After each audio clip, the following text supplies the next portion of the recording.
when the Mormons were driven off of Nauvoo and started to head to the west, they packed polygamy in their wagons. And they carried this principle into the frontier of the American West.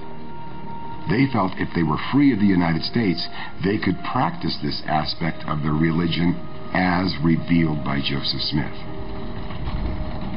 Plural marriage would never be widely practiced by the rank and file of the church. Overall, 20 to 30% of the saints were polygamists, most of them from the leadership who could afford it. The received notion is that polygamy was a wonderful thing, that it was the divine principle, and that the people who could live it were living a higher order. The reality, I think, was that it was so full of heartbreak. Just heart-wrenching moments and events when a husband came home and said to his wife, "Emma, the bishop has said that I have to take another wife. And I have my eye on Prudence. She's 16 years old. Prudence Karchner. And you know her. We've grown up with her in the community. And the bishop has said that I'm to take her for a wife." And this is exactly what happened to my great-grandfather. And I have his wife's diary. She was devastated. She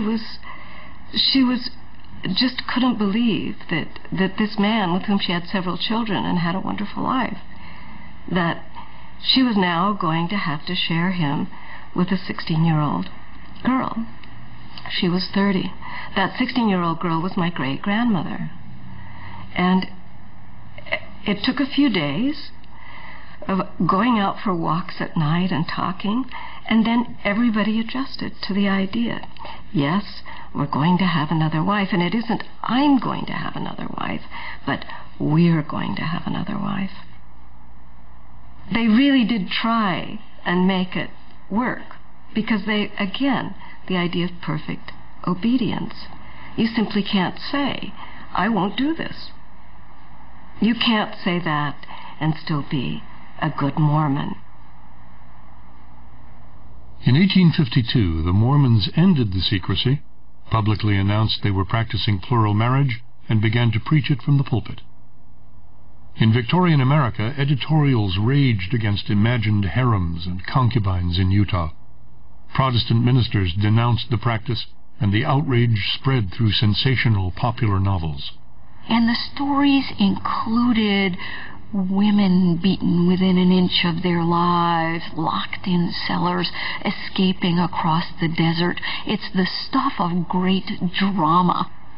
Many of them depicted Mormons as a kind of white slavers who would raid caravans or wagon trains in order to secure brides for the harem of Brigham or other high-profile church leaders. In Senate testimony in the 19th century, it was alleged that Mormons were actually offering human sacrifice on the altars of the Salt Lake Temple. Many anti-polygamists thought that Mormon polygamy was nothing more than a fraud.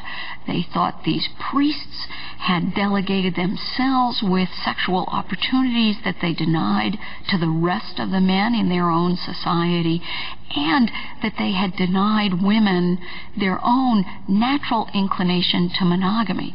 The Mormon defenders of polygamy met anti-polygamists on their own turf and fought it out. They said, "You bet marriage makes a difference. Take a look at your own societies and the prostitutes and the abandoned women that are there. And look at our society and see every woman have the opportunity to be married to a man who not only will marry her, but is an upstanding member of the faith." But the Mormons would pay a high price politically for their embrace of polygamy. For 47 years, Utah was denied admission as a state. The United States government insisted that the Mormon Church must completely renounce polygamy. Polygamy was always the easiest whipping boy for federal officials who really feared something else. And what they feared was theocracy in Utah. the union of church and state, where the people of the Utah Territory would adhere more closely to religious leadership than elected leadership. The democratic process meant nothing to them.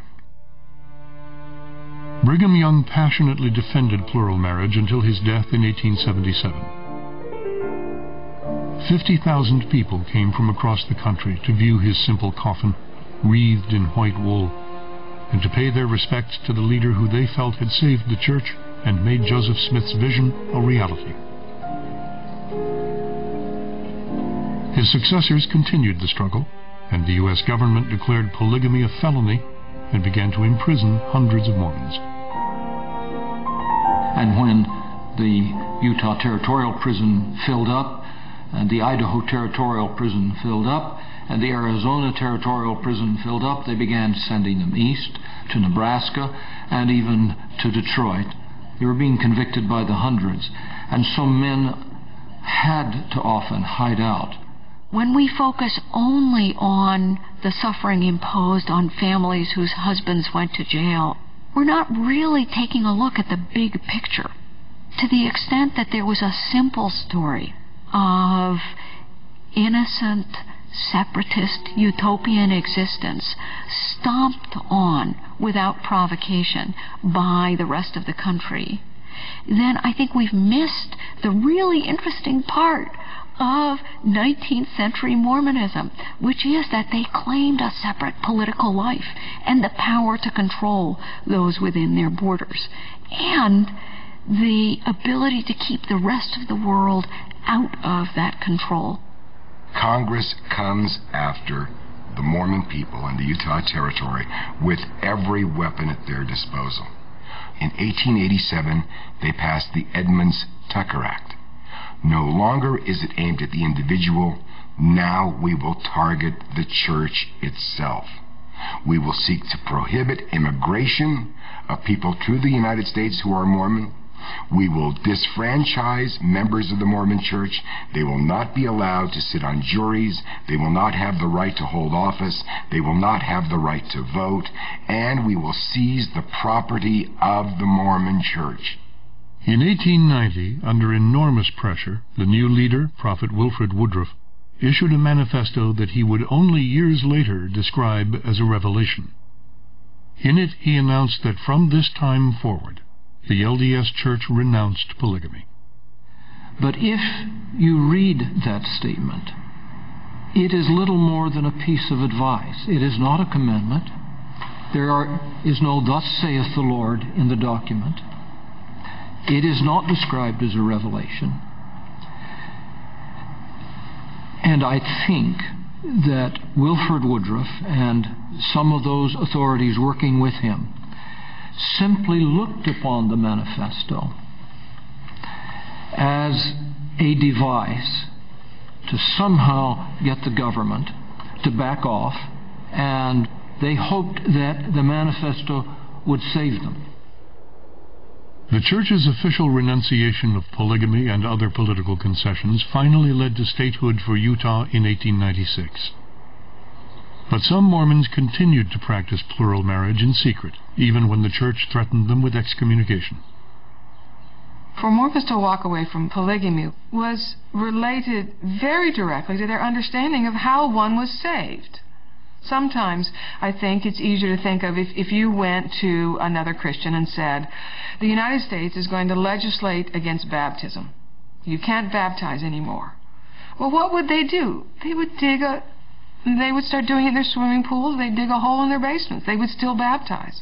So Mormons were still performing these celestial marriages. In my own view, the largest consequence of it fed into the development of fundamentalism, which arose in the early 20th century, where many who had been engaged in these very practices secretly, lying about them, believed that the Church, now having decided to go clean on it and stop the practice, was yet being dishonest, and felt that they had as much license and permission to continue to do so themselves as church authorities had done in the past.